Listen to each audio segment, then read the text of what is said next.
Protekli vikend obeležila je prva kanu regata koja se održala na Velikom Bačkom kanalu na relaciji od Malog Stapara do Kule u potezu od 20 km. Na regati ove godine učestvovalo preko 60 veslača, što je, kako ističu organizatori, Omladinsko udruženje Vidre, i više nego sjajno za prvu godinu. Predsednik opštine Kula, Damjan Miljanić, pozdravio okupljene kajakaše i zahvalio se svim udruženjima koja rade na afirmaciji Malog Stapara i Velikog Bačkog kanala na čelu sa Vodama Vojvodine. Prve kajak regate, i uopšte, ja mislim, regata je na ovom potezu od Malog Stapara do Kule. Veliki broj učesnika, vreme je sjajno, organizator Kamp Vidre, odnosno ljudi koji vode ceo taj kamp, su to sjajno organizovali, imaju iskustva, stručni su za to. Biće i ovako dosta zanimljivo, posebno prolazak sada kroz prevodnicu, Crvenka, gde počinju slatki dani, stvarno, eto, jedan ovako sjajan događaj.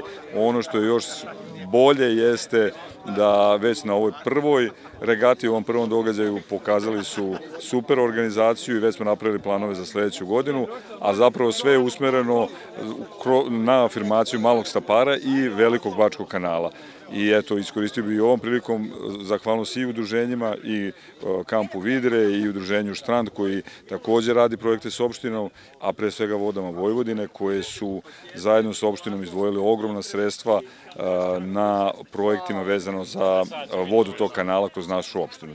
Mladen Šarac, jedan od organizatora regate i jedan od osnivača Omladinskog udruženja Vidre, naglasio da su na regati prisutni kajakaši iz 13 gradova, siguran da će manifestacija zaživeti i u narednim godinama okupljati sve više ljudi. Mi godinama već veslamo i hteli smo nešto da našim sugrađanima iz opštine Kule da priredimo i da organizujemo jednu ovakvu manifestaciju koja će zasigurno zaživeti i iz godine u godinu će okupljati sve više i više ljudi. Za prvu godinu smo izuzetno zadovoljni, imamo 60 i nešto učesnika iz 13 gradova, tako da mislim da je uspešna regata. On se zahvalio opštini Kula, Fakultetu sporta i fizičkog vaspitanja, ekipi Izazovi avanturu i TS Storku na podršci. Omladinsko udruženje Vidre je organizator, naravno uz podršku opštine Kula, turističke organizacije opštine Kula, Fakulteta sporta i fizičkog vaspitanja iz Novog Sada. Imali smo podršku od Radovana Kovača i ekipe Izazovi avanturu i TS Storka.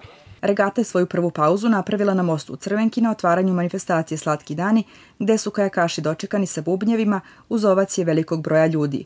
U popodnevnim časovima oni su stigli u Kulu, a u večernjim časovima uživali su uz muziku i catering i tako proslavili uspeh prve i vrlo uspešne kanu regate.